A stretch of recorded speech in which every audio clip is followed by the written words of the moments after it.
সমাপনী বক্তব্য একই সাথে রাখার জন্য অনুরোধ জানাচ্ছি।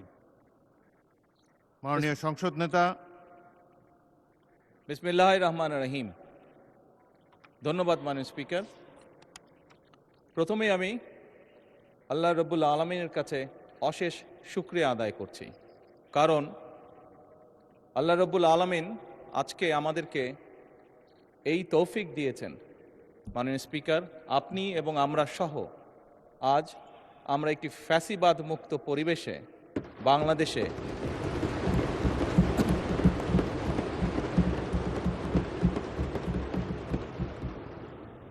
বাংলাদেশের মানুষের সমর্থনের ভিত্তিতে এই সংসদ অধিবেশনে বসেছি এবং আলহামদুলিল্লাহ আল্লাহর রহমতে প্রায় 1 মাস 25 দিন যাবৎ এই সংসদ পরিচালিত হয়েছে এবং দেশ এবং দেশের জনগণের স্বার্থে আমরা এখানে আলোচনা করেছি এবং গুরুত্বপূর্ণ সিদ্ধান্ত গ্রহণ করেছি।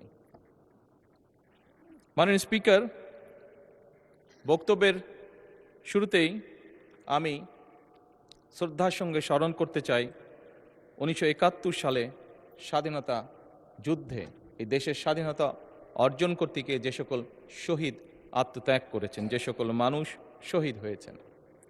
আমি স্মরণ করতে চাই 1990 সালের স্বৈরাচার বিরোধী আন্দোলনে সকল রাজনৈতিক দলের, গণতান্ত্রিক রাজনৈতিক দলের যে সকল নেতাকর্মী শহীদ হয়েছেন। আমি স্মরণ করতে চাই 2013 সালের শাপলা চত্বরে যে সকল মানুষকে বর্বরভাবে হত্যা করা হয়েছে। আল্লাহর দরবারে প্রার্থনা করি আল্লাহ যাতে তাদেরকে শহীদি মৃত্যু দান করেন। মাননীয় স্পিকার, আমি স্মরণ করতে চাই 2009 সাল থেকে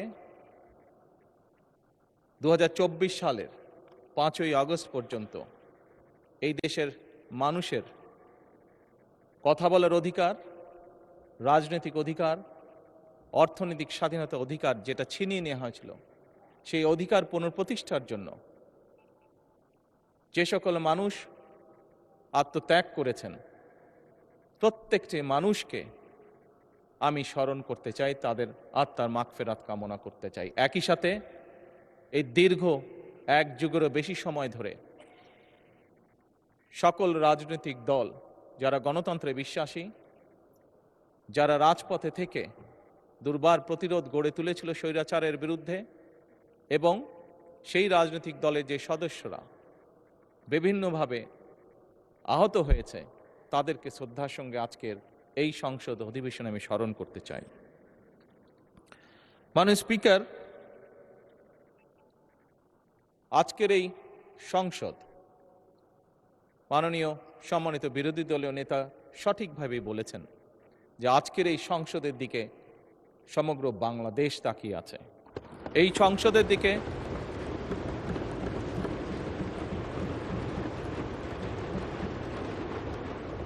পৃথিবীর প্রতিটি কর্নারে যেখানেই একজন বাংলাদেশি আছে, সম্ভবত প্রত্যেকটি মানুষ এই সংসদের বর্তমান এবং এই সংসদের ভবিষ্যতের দিকে তাকিয়ে আছে একটি দৃঢ় প্রত্যাশা, আশা নিয়ে।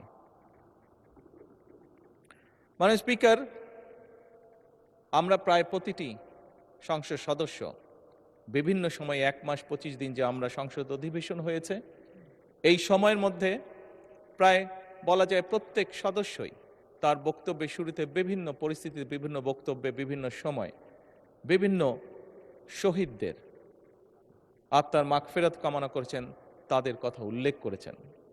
আমরা শ্রদ্ধা নিবেদন করলাম, শ্রদ্ধা নিবেদন করেছি, ইনশাল্লাহ ভবিষ্যতেও আমরা শ্রদ্ধা নিবেদন করব। কিন্তু মাননীয় স্পিকার, শুধু কি শ্রদ্ধা নিবেদন করলেই শহীদদের প্রতি আমাদের কর্তব্য শেষ হয়ে যাবে? অবশ্যই নয়। মাননীয় স্পিকার, যে সকল মানুষ জীবন উৎসর্গ করেছেন, যে সকল মানুষ আহত হয়েছেন, পঙ্গুত্ব বরণ করেছেন, প্রত্যেকটি মানুষের একটি প্রত্যাশা বা একটি আকাঙ্ক্ষা ছিল এবং সেই প্রত্যাশা, সেই আকাঙ্ক্ষাকে সামনে রেখেই সেই মানুষটি সেদিন রাজপথে ঝাঁপিয়ে পড়েছিল এদেশের মানুষের রাজনৈতিক অধিকারকে প্রতিষ্ঠিত করার জন্য। মাননীয় স্পিকার, কি ছিল এই মানুষগুলোর প্রত্যাশা বা আকাঙ্ক্ষা? খুব সংক্ষেপে যদি বলতে হয়, এই মানুষগুলোর প্রত্যাশা ছিল, আকাঙ্ক্ষা ছিল এমন একটি বাংলাদেশ, যে বাংলাদেশের মানুষ মুক্তভাবে কথা বলতে পারবে, আরেকজনের ব্যক্তি স্বাধীনতার প্রতি সম্মান রেখে নিজের মতামতকে প্রকাশ করতে পারবে। এই মানুষগুলির প্রত্যাশা ছিল এমন একটি বাংলাদেশ যেখানে তারা তাদের যোগ্যতা অনুযায়ী তারা তাদের কর্মসংস্থানের ব্যবস্থা করতে পারবে, তাদের জীবন পরিচালনা করতে পারবে। এই রকম প্রত্যাশাগুলো ছিল। মাননীয় স্পিকার, আমি আবারও বিরোধী দলীয় নেতার সাথে একমত প্রকাশ করছি। উনি উল্লেখ করেছেন ওনার বাবা একজন কৃষক ছিলেন এবং কৃষক থাকাকালীন অবস্থায় কি এরকম সমস্যা ফেস করেছেন এই দেশের কৃষক, সেটি সেই সময় হোক, এটি বর্তমান সময় হোক।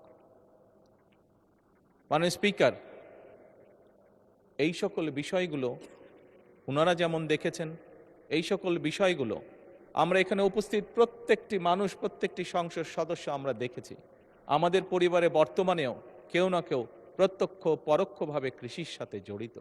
আমরা যে গিয়েছি 12 তারিখের নির্বাচন, আমরা 12ই ফেব্রুয়ারি নির্বাচন হোক, 1991 সালে নির্বাচন হোক, 2001 সালে নির্বাচন হোক, 1996 সালে নির্বাচন হোক, প্রতিটি নির্বাচনে এখানে উপস্থিত প্রত্যেকটি মানুষ আমরা গ্রামে গিয়েছি, খেতে গিয়েছি, কৃষকের কাছে ভোট চেয়েছি, কৃষাণীর কাছে ভোট চেয়েছি, সকল প্রকার মানুষের কাছে আমরা ভোট চেয়েছি। আমরা জানি আমাদের কৃষক ভাইদের কি অবস্থা। মাননীয় বিরোধী দলের নেতাকে আশ্বস্ত করে বলতে চাই, কৃষকদের এই সমস্যা থেকে বের করে আনার জন্যই আমরা আমাদের ম্যানিফেস্টোতে কৃষক কার্ড রেখেছিলাম। মাননীয় স্পিকার,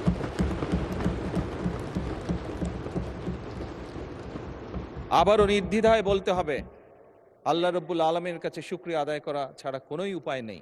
আল্লাহর রহমত ছিল বলেই বাংলাদেশের মানুষের সমর্থন নিয়ে আমরা সরকার গঠন করার পরে দ্রুততার সাথে আমরা চেষ্টা করেছি সেই কৃষক ভাইদের পাশে দাঁড়ানোর জন্য।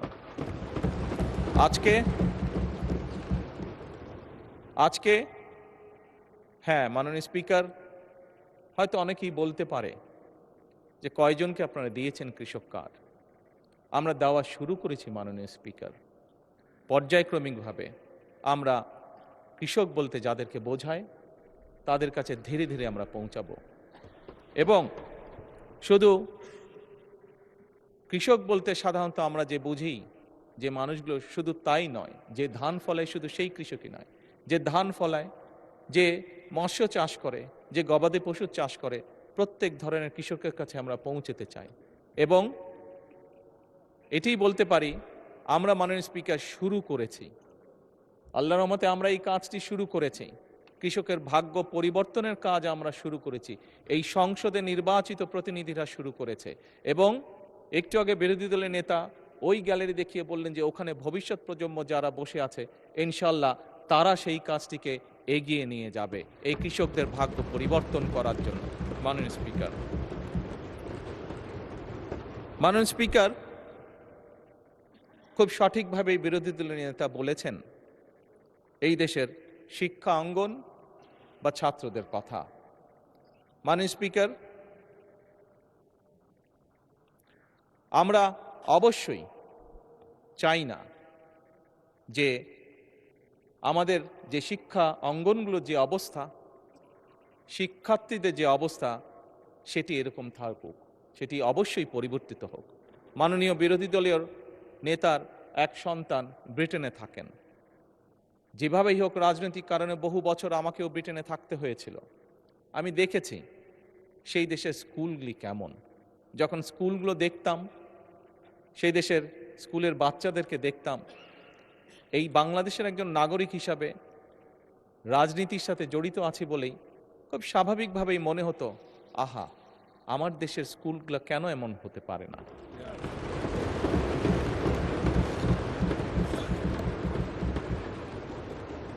মাননীয় স্পিকার, দেখেছি সেখানে কিভাবে প্রাইমারি স্কুলের কথা যদি বলি, আমি যেখানে থাকতাম তার আশেপাশে প্রাইমারি স্কুল ছিল, সেজন্যই সেটি বেশি চোখে পড়তো।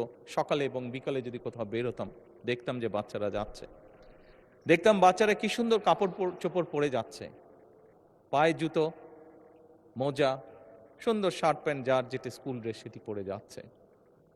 মাননীয় স্পিকার, মনের মধ্যে একটি কষ্ট হতো যে আমার দেশের প্রাইমারি স্কুলের বাচ্চারা কবে এরকম সুন্দরভাবে স্কুলে যাবে। মাননীয় স্পিকার, প্রাইমারি স্কুলের টিচার 2-4 জন যাদেরকে চিনতাম, দেখতাম যে তারা কি সুন্দরভাবে বাচ্চাদেরকে ক্লাসে শিক্ষা দান করছে। মাননীয় স্পিকার, আজকে এই সংসদকে আল্লাহ রাব্বুল আলামিন রহমত করেছেন এবং সে কারণেই মাননীয় স্পিকার আমাদের পক্ষে সিদ্ধান্ত নেওয়া সম্ভব হয়েছে। আমরা সেদিন যেই প্রত্যাশাটি, মনের মধ্যে যে আশাটি ছিল, আল্লাহ চান তো এই আশা আমরা ইনশাল্লাহ পূরণ করতে পারবো। সেজন্যই এই সংসদে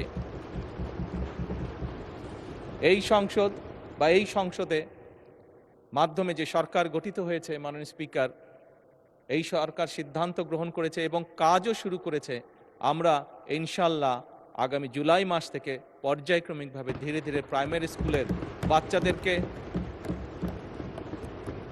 স্কুল ব্যাগ দিব, পর্যায়ক্রমিকভাবে বাচ্চাদের আমরা স্কুল ড্রেস দিব এবং পর্যায়ক্রমিকভাবে মাননীয় স্পিকার আমরা বাচ্চাদেরকে জুতার ব্যবস্থা ইনশাল্লাহ করব।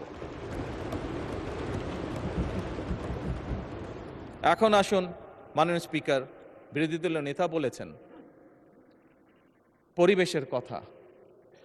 কিসের পরিবেশ? শিক্ষাঙ্গনের পরিবেশ। উনি ওনার কিছু কনসার্ন এক্সপ্রেস করেছেন। মাননীয় স্পিকার, আমিও এই দেশের শিক্ষা প্রতিষ্ঠানে পড়েছি। 90-এর স্বৈরাচার বিরোধী আন্দোলনের সময় আমি বেশ অনেকবার সেই সময় রাজনৈতিক ডামাডোলে শিক্ষাঙ্গনের মধ্যে পড়েছিলাম। 2-1বার বেশ সিরিয়াস অবস্থার মধ্যে পড়ে গিয়েছিলাম। মাননীয় স্পিকার, স্বাভাবিকভাবেই আমি চাই আমার দেশের সন্তানেরা একটি সুন্দর পরিবেশে লেখাপড়া করুক। মাননীয় স্পিকার, সার্বিক বিশ্ব পরিস্থিতিতে আমরা দেখেছি বিশ্বের প্রত্যেকটি দেশ মধ্যপ্রাচ্যে যে ক্রাইসিস যাচ্ছে, যে যুদ্ধ অবস্থা, তার কারণে পৃথিবীর প্রায় প্রত্যেকটি দেশ জ্বালানির সমস্যার সম্মুখীন হয়েছে, যার তাপ হয়তো বাংলাদেশে এসেও লেগেছে। বাংলাদেশের মানুষ বেশ কিছুদিন কষ্ট পেয়েছে এটিতে। আমি বিরোধী দলের নেতার সাথে এই ব্যাপারে কম বেশি একমত।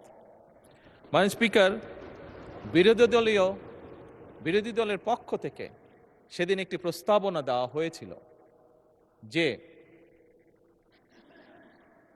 এই সমস্যাটি যদি আমরা উভয় একসাথে বসি আলোচনা করি, তাহলে হয়তো মিটমাট করা বা একটা শুরু বের করা সম্ভব হবে।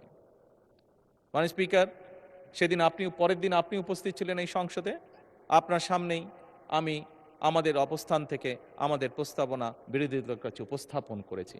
আমরা যৌথভাবে একটি কমিটি গঠন করেছি এ ব্যাপারে আলোচনা করে কি সিদ্ধান্ত নেওয়া যায় যাতে দেশের মানুষ স্বস্তিতে থাকতে পারে। মাননীয় স্পিকার, আমি মনে করি আমরা আজও এই সমস্যার সমাধান উভয় পক্ষ একসাথে বসে নিশ্চয়ই ইনশাল্লাহ বের করতে সক্ষম হব।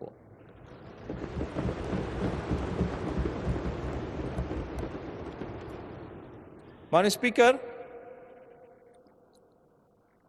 যে কথাটি একটু আগেই বলেছি, অনেকদিন বাধ্য হয়ে বিদেশে থাকতে হয়েছিল।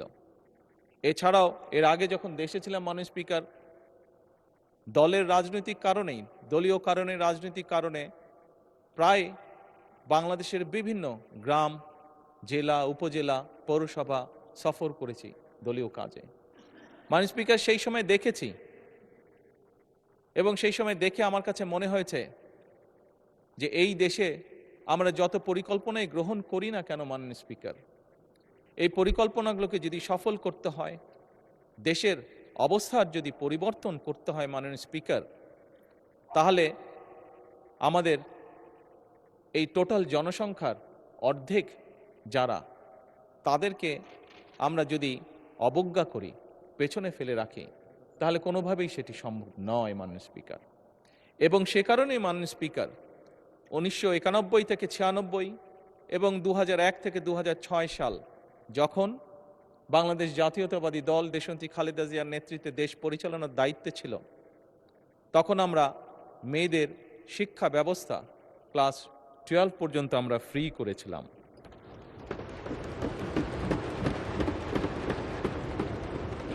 মাননীয় স্পিকার, সেজন্যই এই নারী সমাজ যাতে দেশ গঠনে আরও বেশি ভূমিকা রাখতে পারে, সেজন্যই বর্তমান সরকার সিদ্ধান্ত গ্রহণ করেছে, পরিকল্পনা নিয়েছে যে আমরা মেয়েদের স্নাতক বা ডিগ্রি পর্যন্ত আমরা শিক্ষা ব্যবস্থা ফ্রি করব। এবং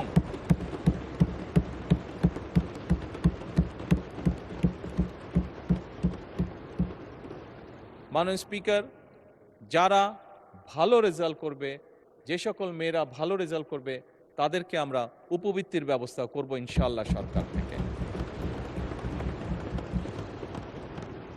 মাননীয় স্পিকার, শুধুমাত্র লেখাপড়াই নয়, মেয়েদেরকে, নারীদেরকে যদি আমরা অর্থনৈতিকভাবে স্বাবলম্বী করে গড়ে তুলতে পারি, তাহলে দেশকে আরো দ্রুত সামনের দিকে এগিয়ে নিয়ে যাওয়া সম্ভব। এবং এইটি করার লক্ষ্যেই আমরা ফ্যামিলি কার্ড নামে একটি কার্ড, এটার প্রতিশ্রুতি আমরা নির্বাচনের আগে দেশের জনগণের কাছে দিয়েছিলাম। আবারও আল্লাহর কাছে অশেষ শুকরিয়া আদায় করি, আল্লাহর রহমতে এই ফ্যামিলি কার্ড যেটি আমরা প্রতিশ্রুতি দিয়েছিলাম, সেটিরও বাস্তবায়নের কাজ আমরা শুরু করেছি। এবং এই সংসদেই মাননীয় স্পিকার, দুদিন আগে আমাদের তরুণ সদস্য জনাব হাসনাত আমাকে ফ্যামিলি কার্ড নিয়ে একটি প্রশ্ন করেছিলেন যে এই ফ্যামিলি কার্ড কিভাবে কন্ট্রিবিউট করতে পারে দেশের ইকোনমিতে। আমি সংক্ষেপে সেটি তুলে ধরেছিলাম এই মহান সংসদের সামনে। এবং সেদিন আমি পরিষ্কারভাবে বলেছিলাম, অনেকেই হয়তো, অনেকের মনেই প্রশ্ন আছে এত টাকা কিভাবে দিবে এবং এত টাকা এইভাবে দিয়ে দিলে সম্ভব কিনা। আমাদের সকলকে বিষয়টি একটু অন্যভাবে দেখতে হবে। যেই টাকাটি আমরা ফ্যামিলি কার্ডের মাধ্যমে দিচ্ছি, এটি ইনভেস্টমেন্ট হিসেবে দেখতে হবে, এবং আপনি যখন ইনভেস্ট করবেন রিটার্ন অবশ্যই আসবে। আমি সেদিন বলেছিলাম, মাননীয় স্পিকার, আমি সেদিন বলেছিলাম যে এই ফ্যামিলি কার্ডের যেই টাকা ফ্যামিলি কার্ডে যাবে, একজন নারী যেটি পাবে, উনি যেই কাজে ব্যবহার করবেন এই টাকাটা, সেই ব্যবহৃত টাকাটা এই দেশের গ্রামীণ অর্থনীতিকে ধীরে ধীরে শক্তিশালী করে তুলবে।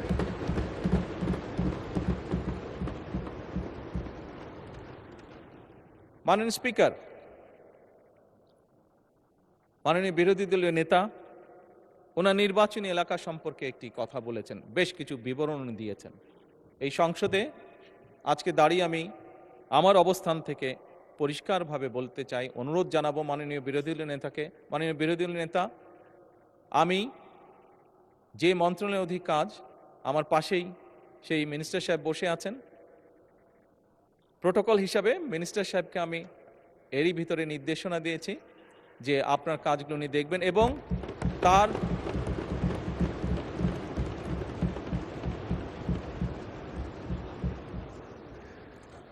বিরোধী দলীয় উপনেতা উপদে কিছু বলতে চাইছেন, কোনো অসুবিধা নেই।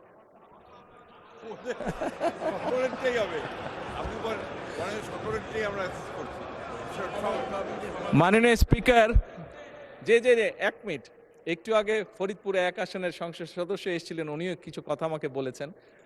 মাননীয় স্পিকার, আমি প্রথমেই বলেছি, এই সংসদ বাংলাদেশের মানুষের জন্য, এই সংসদ বাংলাদেশের জন্য।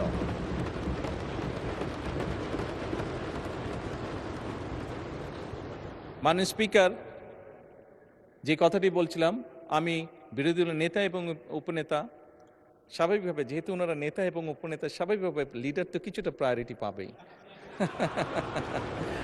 ওনাদের দুজনকে বলব দয়া করে আপনাদের বিষয়গুলো যদি আমার অফিসেও যদি একটা কপি পাঠিয়ে দেন, আমি নিজে চেষ্টা করব দেখার জন্য বিষয়গুলো।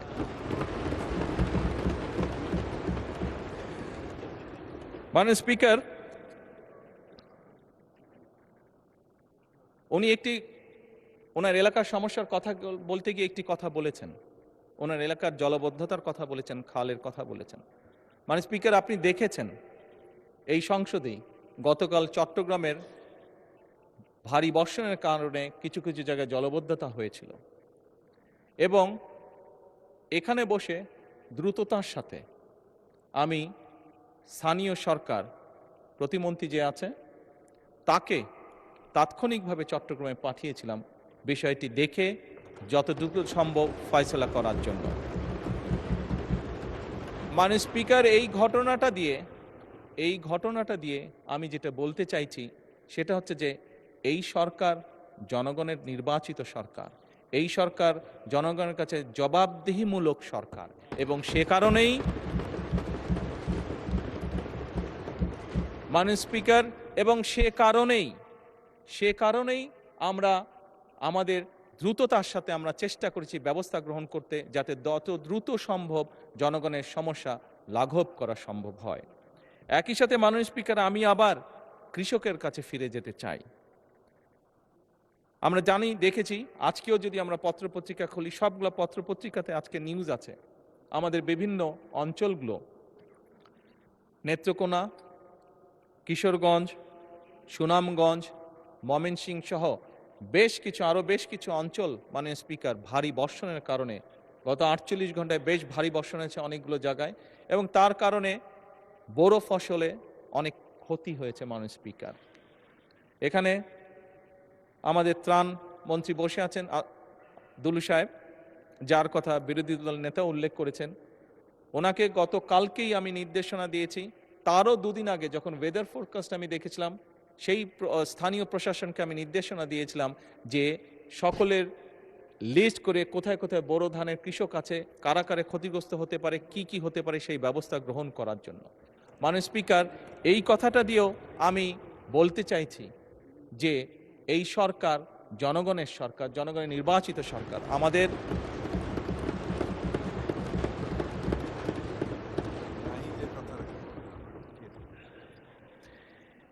জনগণের নির্বাচিত সরকার, এবং আমাদের প্রথম দায়িত্বই হচ্ছে জনগণের দেখভাল করা। মাননীয় স্পিকার,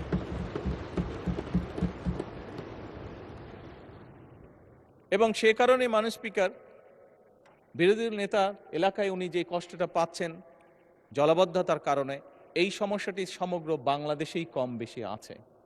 মাননীয় স্পিকার, বাংলাদেশে এরকম অনেক জায়গা আছে যেখানে বর্ষাকালেও কৃষকরা পানির কষ্ট ভোগ করে, যেখানে বর্ষাকালেও বিভিন্ন সময় সেচ ব্যবস্থা তারা দিতে পারে না, শুধুমাত্র সঠিকভাবে সেচের পানি তারা আনতে পারে না বলে।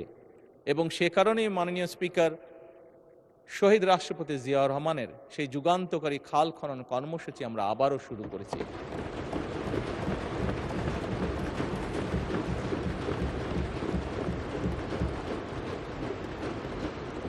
এই খাল খনন কর্মসূচি শুধুমাত্র যে সেচের পানির জন্য আমরা করছি তা নয়।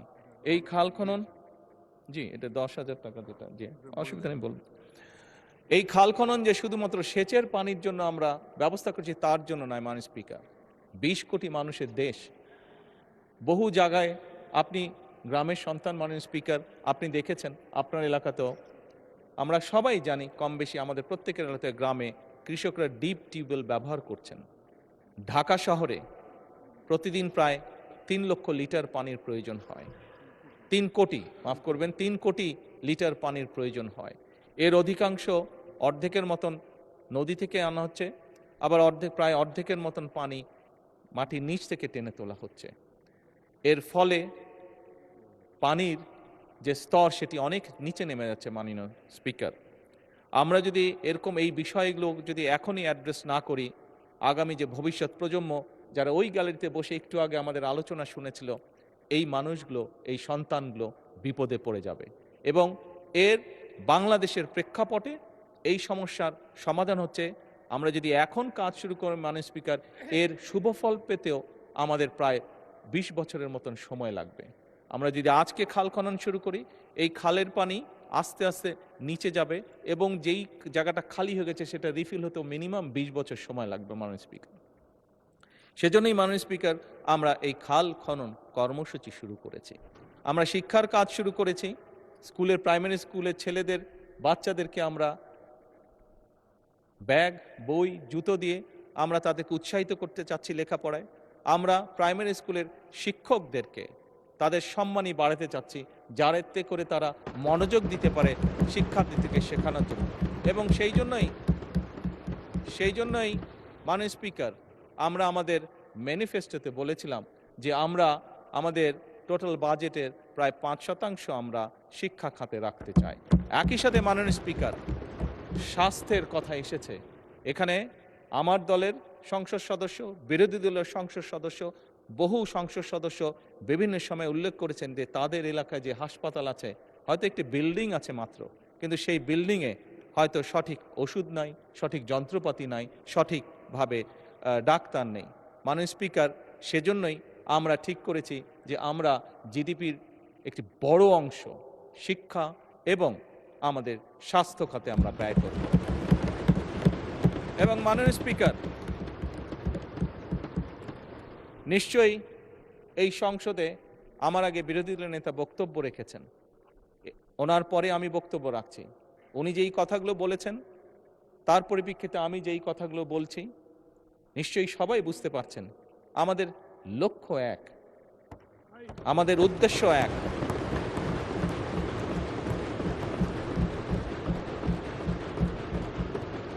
আমাদের গন্তব্য এক। লক্ষ্য কি?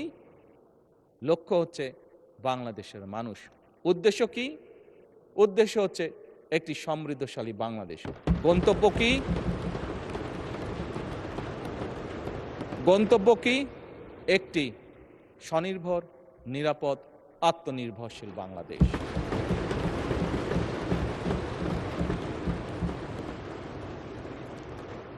মাননীয় স্পিকার, এটি সংসদ, জাতীয় সংসদ।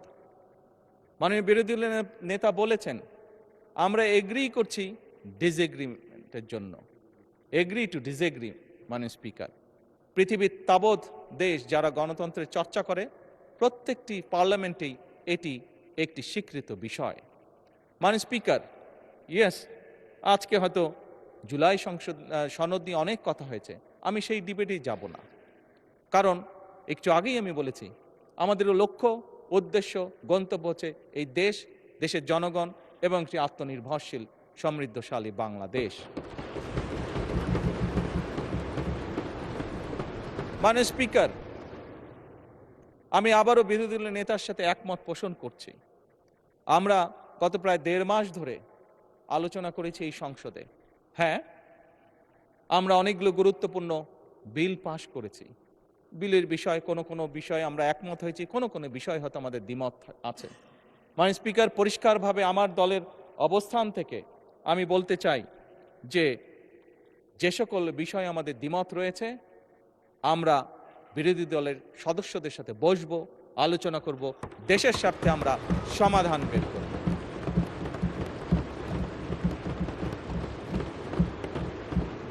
মাননীয় স্পিকার, নিশ্চয়ই আপনারও মনে আছে, এখানে সকলেরই মনে আছে, রোজার সময় বিরোধী দলীয় নেতা আমাকে ওনাদের ইফতার পার্টিতে দাওয়াত করেছিলেন। আমরা সেখানে গিয়েছিলাম। আমি গিয়েছিলাম, আমার সাথে আজকের হোম মিনিস্টারের সাথে ছিলেন। আমরা সেখানে ওনাদেরকে প্রস্তাব দিয়েছিলাম যে ডেপুটি স্পিকারের প্রস্তাবটি, যে ওটা ওনাদের দলীয় সিদ্ধান্তের কারণে ওনারা সেটা গ্রহণ করেন, সেটা ওনাদের পলিসির ব্যাপার। কিন্তু আমরা ওনাদেরকে প্রস্তাব দিয়েছিলাম যে আমরা চাই যে ডেপুটি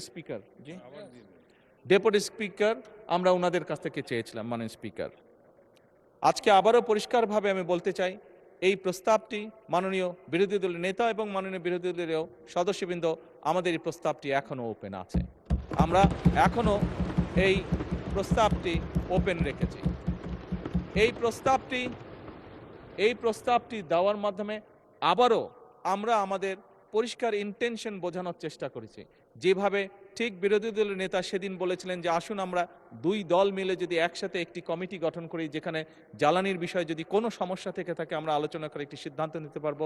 ওনারা যেরকম ওনাদের ইন্টেনশন দেখিয়েছেন, আমরাও সেই সময় আমাদের।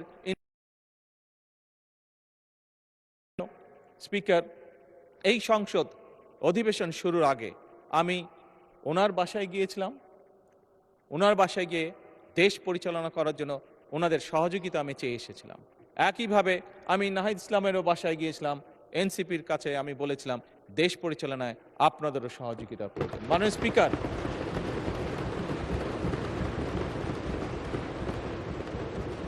আমি এবং বিরোধী দলের নেতা উভয় আমরা বলেছি সমগ্র বাংলাদেশ এই সংসদ তাকিয়ে আছে, সমগ্র বাংলাদেশ এই সংসদের দিকে তাকিয়ে আছে একটি সুন্দর ভবিষ্যতের জন্য, তাকিয়ে আছে একটি সমৃদ্ধশালী বাংলাদেশের জন্য।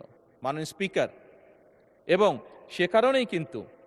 সে কারণেই আমরা মনে করি এটি হয়তো বোঝার ভুল হতে পারে বা দেখার ভুল হতে পারে, হতেই পারে, মানুষ মাত্র ভুল হতেই পারে, কিন্তু আমাদের পক্ষ থেকে, সরকারের পক্ষ থেকে মাননীয় স্পিকার, আমি বলেছি, আমি বলবো এবং বলছি, ইনশাআল্লাহ ভবিষ্যতেও বলবো, এখনো বর্তমানেও বলছি, আমরা চাই আমরা একসাথে কাজ করব। কাজ করতে গেলে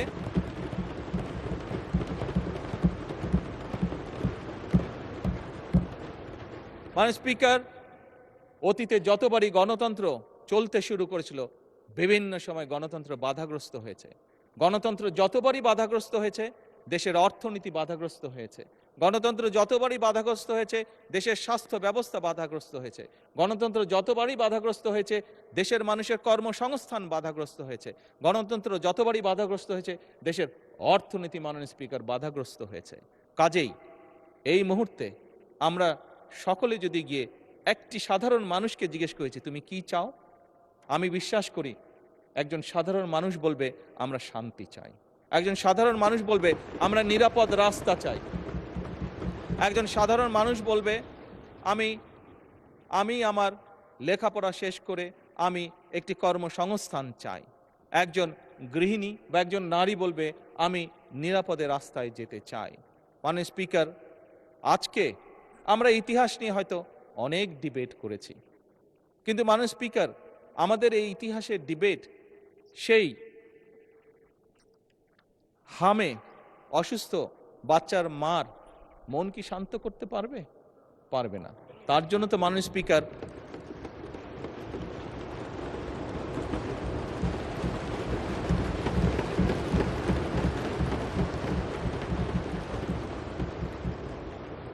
অথবা মাননীয় স্পিকার, যে ছেলেটি ইউনিভার্সিটি পাশ করে চাকরি সংস্থানের জন্য মাসের পর মাস ঘুরে বেড়াচ্ছে, তাকে কি আমরা আমাদের এই যে ঐতিহাসিক ডিবেট, কে আমরা কি করেছি অতীতে, সেই ডিবেট দিয়ে তাকে কি আমরা কিছু বুঝ দিতে পারবো? মাননীয় স্পিকার, পারবো না।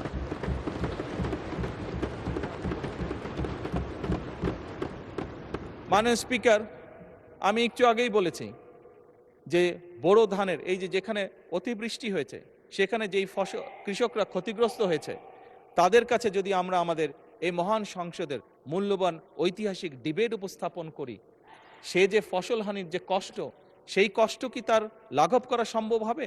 যদি তার জন্য আমরা কোনো একটি ব্যবস্থা করতে না পারি যে আগামী 3 মাস সে কি খাবে, হবে না। মাননীয় স্পিকার, তাকে আমার খাবারের ব্যবস্থা করতে হবে, ওই বেকার যুবকটির জন্য আমার কর্মসংস্থানের ব্যবস্থা করতে হবে, হামে আক্রান্ত শিশুর জন্য তার মায়ের সান্ত্বনার জন্য আমাকে ওষুধের ব্যবস্থা করতে হবে।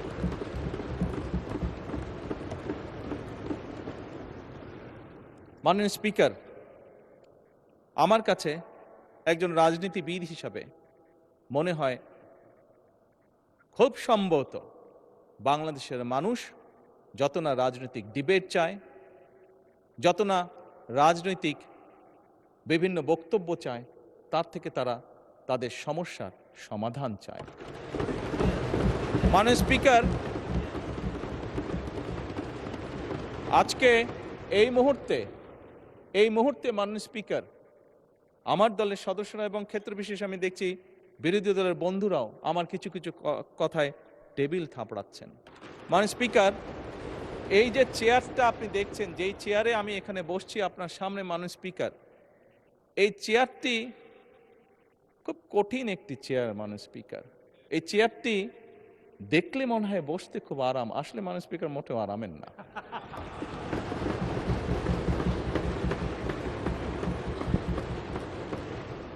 এই চেয়ারটিতে বসলে মাননীয় স্পিকার প্রতি মুহূর্তে মনে হয় যে আগুনের তপ্ত হিট আসছে মাননীয় স্পিকার। হাসার কিছু নেই, আমি যা ফিল করি আমি আপনাদেরকে তাই বলছি, মাননীয় স্পিকার, এই চেয়ারের থেকে উঠে দাঁড়িয়ে আপনার সামনে বক্তব্যে আমি হয়তো অনেক পপুলার কথা বলতে পারতাম, যেটাতে আরো অনেক বেশি তালি হতো মাননীয় স্পিকার। কিন্তু এই চেয়ার আমাকে বলে যে আমি সবসময় পপুলার কথা বলতে পারি না, আমাকে সেটাই বলতে হবে।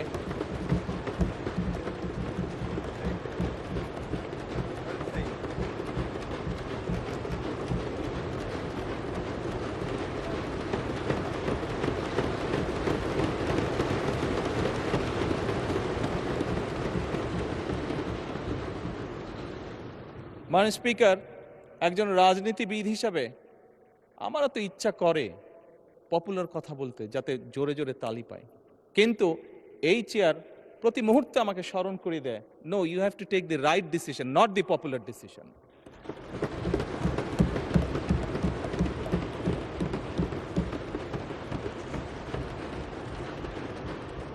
মাননীয় স্পিকার, আপনার মাধ্যমে আজকে এই সংসদের এই সবুজ চেয়ারে যারা বসে আছেন, আমি মনে করি আজকে বোধহয় আমাদেরকে সিদ্ধান্ত নিতে হবে যে আসুন আমরা পপুলার ডিসিশনে আলাপ করব না, আমরা আলাপ করব সঠিক ডিসিশনের ব্যাপারে, রাইট ডিসিশনের ব্যাপারে।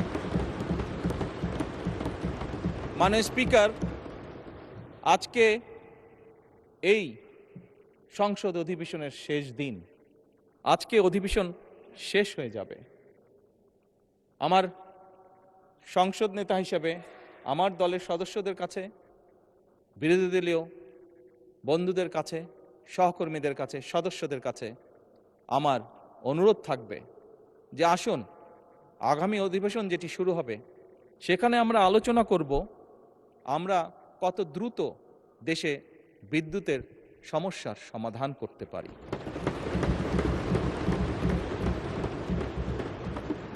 মাননীয় স্পিকার, আমরা আলাপ করতে চাই, আমি আলাপ করতে চাই আগামী সংসদে কত দ্রুত আমরা কত বেশি সংখ্যক মানুষের কর্মসংস্থান, দেশেই হোক বিদেশি হোক, তৈরি করতে পারি। মাননীয় স্পিকার, এই সংসদে দাঁড়িয়ে আমি আলাপ করতে চাই যে আমাদের শিক্ষা প্রতিষ্ঠান, আমাদের হাসপাতালগুলোতে কত দ্রুত শিক্ষা এবং চিকিৎসা সুবিধা আমরা পৌঁছে দিতে পারি।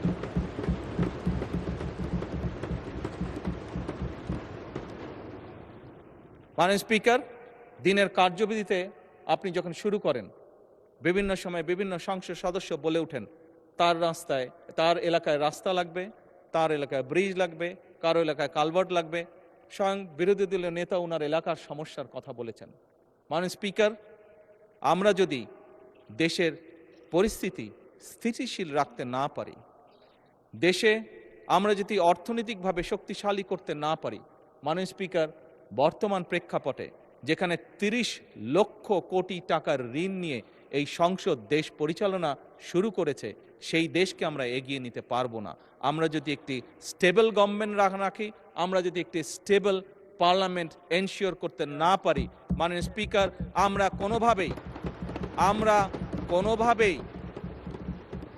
এই দেশকে সামনে নিয়ে যেতে পারবো না। মাননীয় স্পিকার, এই দেশকে যদি সামনে নিতে হয় তাহলে অবশ্যই আমাদের উভয় পক্ষকে একসাথে কাজ করতে হবে। হ্যাঁ, বাংলাদেশে আইটি শিল্পের বিকাশ কিভাবে হবে এ ব্যাপারে হয়তো আমাদের মধ্যে ডিবেট হতে পারে, এ ব্যাপারে আমাদের মধ্যে দ্বিমত থাকতে পারে, কিন্তু বাংলাদেশের আইটি শিল্পের বহিঃপ্রকাশ হতে হবে, এ ব্যাপারে আমাদের মধ্যে নিশ্চয়ই কোনো ডিবেট নেই। মাননীয় স্পিকার, সেজন্যই আসুন আজকে আমরা সিদ্ধান্ত গ্রহণ করি যে আমাদের আলোচনার বিষয়বস্তু হবে এই দেশের মানুষের ভাগ্যের পরিবর্তন। আমাদের আলোচনার বিষয়বস্তু হবে আমাদের আলোচনার মাননীয় স্পিকার আমাদের আলোচনার বিষয়বস্তু হবে যে আমরা অন্য দেশের উদাহরণ দেব না, বরং আমাদের দেশকে আমরা সামনে এগিয়ে নিয়ে যাব। মাননীয় স্পিকার 1971 সালে এই দেশ যখন স্বাধীন হয়েছে, এই মুহূর্তে আমরা বিভিন্ন বিবেচনায় আমাদের দেশকে যদি স্ট্যান্ডার্ডে ধরি, আমাদের মতন অনেকগুলো দেশ ছিল যারা হয়তো 1972-73 সালে স্বাধীন হয়েছে, তারা আমাদের থেকে এগিয়ে গিয়েছে। মাননীয় স্পিকার, আমরা পারিনি কেন? বিকজ বিভিন্নভাবে এই দেশকে একটু আগেই যেটা বলেছি মাননীয় স্পিকার, বাধাগ্রস্ত করা হয়েছে গণতন্ত্রকে।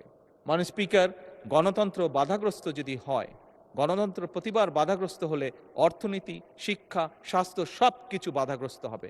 কাজেই মাননীয় স্পিকার, আপনার মাধ্যমে আমি বিরোধী দলীয় সহকর্মীদের কাছে আহ্বান জানাতে চাই, আসুন আমরা ডিবেট করব, আমরা বিতর্ক করব, আমরা আলাপ করব, আমরা আলোচনা করব, আমরা বসবো, কথা বলবো, কিন্তু কোনোভাবেই এই সংসদকে ব্যর্থ হতে দেওয়া যাবে না।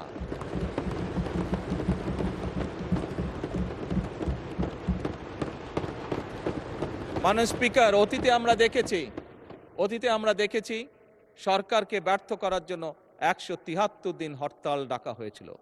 মাননীয় স্পিকার, হ্যাঁ, সেই সরকার হয়তোবা ক্ষতিগ্রস্ত হয়েছিল, সরকার হয়তো পরবর্তীতে ক্ষমতায় থাকেনি, ক্ষমতায় আসেনি, কিন্তু মাননীয় স্পিকার, কেউ একজন সদস্য, সেটি আমার দলের সদস্য হোক, সেটি বিরোধী দলীয় সদস্যরা হোক, বুকে হাত দিয়ে বলতে পারবেন যে বাংলাদেশ ক্ষতিগ্রস্ত হয়নি? এই 173 দিনের হরতালে বাংলাদেশ ক্ষতিগ্রস্ত হচ্ছে, যেই ক্ষতির মাসুল আজও আমাদেরকে টেনে নিয়ে যেতে হচ্ছে বছরের পর বছর, যুগের পর যুগ। মাননীয় স্পিকার, কাজেই মাননীয় স্পিকার, আমি আর সময় নিব না। অনেক বিরোধী দলীয় নেতাকে আপনি সময় রিমাইন্ডার দিয়েছেন, আমি চাই না যে আমাকে আপনি সময় রিমাইন্ডার দিন। মাননীয় স্পিকার,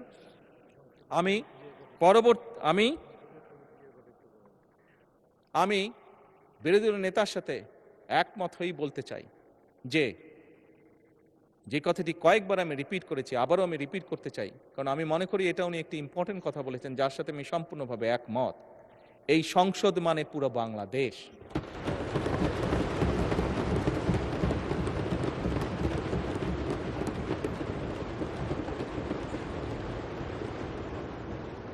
এই সংসদের সফলতা মানে ভবিষ্যৎ সমৃদ্ধ বাংলাদেশ।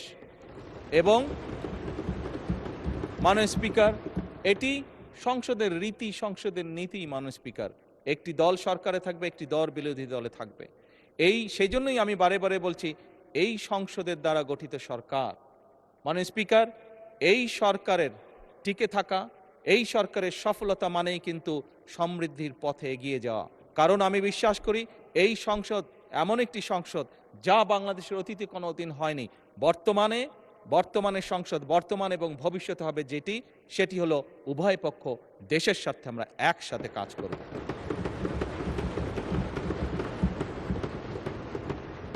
মাননীয় স্পিকার, আমরা উভয় পক্ষ আসুন কেউ কাউকে ব্যর্থ করতে চাইব না। কারণ আপনি এবং আমি, আপনারা এবং আমরা মিলেই কিন্তু পূর্ণ সংসদ। আমরা মিলেই কিন্তু পূর্ণ সংসদ। কাজে আপনি ব্যর্থ হলে আমি ব্যর্থ, আমি ব্যর্থ হলে আপনি ব্যর্থ, এই কথাটি আমাদেরকে মনে রাখতে হবে। এবং আমরা যে কোনো একজন ব্যর্থ হলেই বাংলাদেশ ব্যর্থ হয়ে যাবে। আমরা কেউই এই সংসদের কোনো একজন সদস্য আমরা শয়নে স্বপ্নে কেউ ব্যর্থ বাংলাদেশ দেখতে চাই না। কারণ বর্তমান বাংলাদেশ ৭১-এর পরবর্তী বাংলাদেশ যেরকম শহীদের রক্তের উপরে দাঁড়িয়েছিল, বর্তমান বাংলাদেশ এবং বর্তমান সংসদ একইভাবে হাজারো শহীদের রক্তের উপরে দাঁড়িয়ে আছে।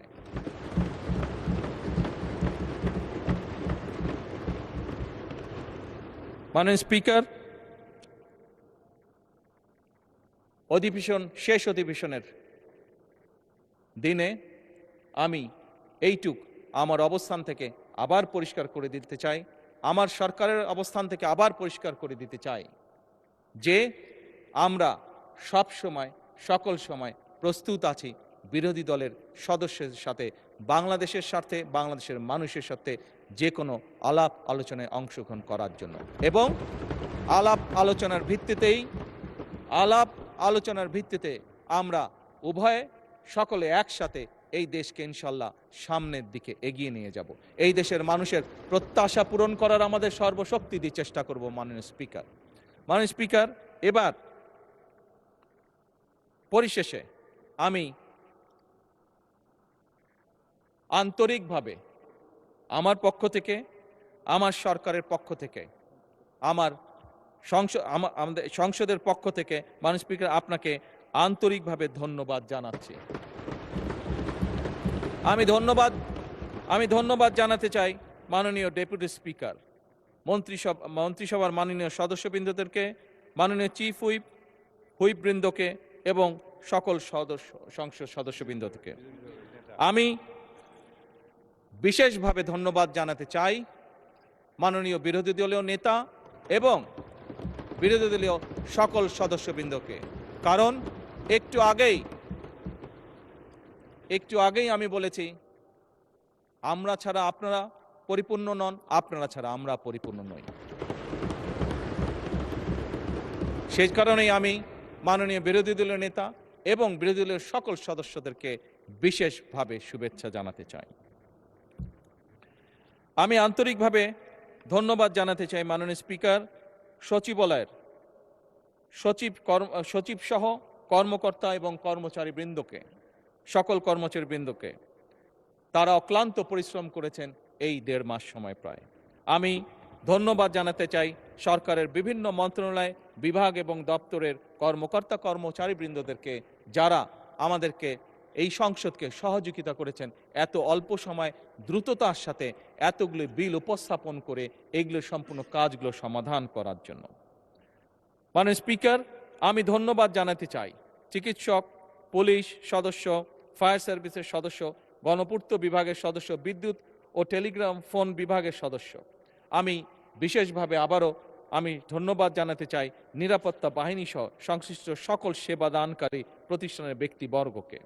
জাতীয় দৈনিক পত্রিকা, বিভিন্ন সংবাদ সংস্থা, বাংলাদেশ বেতার, সংসদ, বাংলাদেশ টেলিভিশন ও বেসরকারি টিভি চ্যানেল সহ দেশের সকল গণমাধ্যম, সাংবাদিক, কর্মকর্তা, কর্মচারী বৃন্দদেরকে আন্তরিকভাবে ধন্যবাদ জানাতে চাই।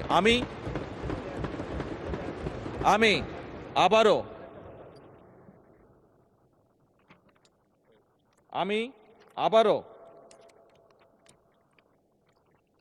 পরিষ্কারভাবে দৃঢ়চিত্তে বলতে চাই যে সকল ব্যক্তি এবং সংস্থাকে আমি ধন্যবাদ জানিয়েছি, তাদের সকলের সহযোগিতার কারণেই আজ আমরা এই সংসদটি সুন্দরভাবে এই অধিবেশনটি সমাপ্ত করতে পারলাম, এবং দেশ গঠনে এই প্রত্যেকটি সংস্থা এবং প্রত্যেক ব্যক্তির অবদান রয়েছে এবং ইনশাল্লাহ ভবিষ্যতেও থাকবে।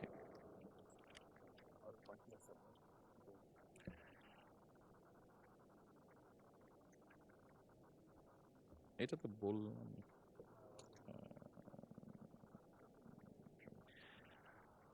মাননীয় স্পিকার, মাননীয় বিরোধী দলের নেতা, এই সংসদ কার্যালয়ের কর্মকর্তা এবং কর্মচারী বৃন্দ সহ সংসদ ভবন, প্রধানমন্ত্রী দফতরের সহায়ক হিসাবে বিভিন্ন বিটিভি এবং বেতার কর্মদের বিভিন্ন ব্যক্তির বিষয়ে উনি বলেছেন তাদেরকে কিছু সম্মানের ব্যবস্থা করার কথা, আপনাকে অনুরোধ জানিয়েছেন।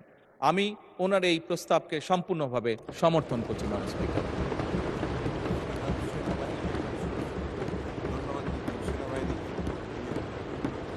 মাননীয় স্পিকার, বাংলাদেশের সশস্ত্র বাহিনী বা সেনাবাহিনী, তাদেরকে আমরা যদি আমাদের ধন্যবাদের তালিকায় না আনি সেটি অন্যায় করা হবে। ফ্যাসিবাদের পলায়নের পরে মাননীয় স্পিকার, এই সশস্ত্র বাহিনী এবং সেনাবাহিনী তাদের সর্বোচ্চ দিয়ে চেষ্টা করেছে যে দেশকে একটি সুশৃঙ্খল অবস্থার মধ্যে রাখা,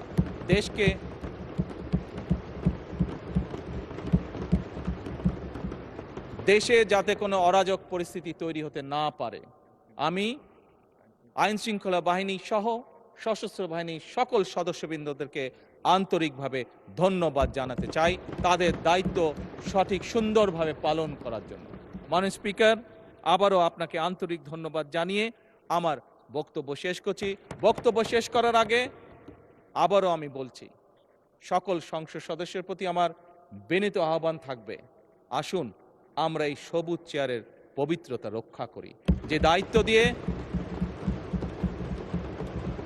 দায়িত্ব, যে প্রত্যাশা, যে আশা নিয়ে বাংলাদেশের মানুষ আমাদেরকে পাঠিয়েছে এখানে, আসুন আমরা সেই দায়িত্বের, সেই কর্তব্যের সর্বোচ্চ সম্মান আমরা প্রদান করি, যার মাধ্যমে আমরা দেশের মানুষকে সম্মান প্রদর্শন করব। কারণ দেশ এবং জনগণ থাকলেই আমরা আছি। দেশ এবং জনগণ সম্মান যদি আমরা না করি, তাহলে আমাদের রাজনীতি হয়তো ব্যর্থ হয়ে যাবে। সেই জন্য আমাদের সবচেয়ে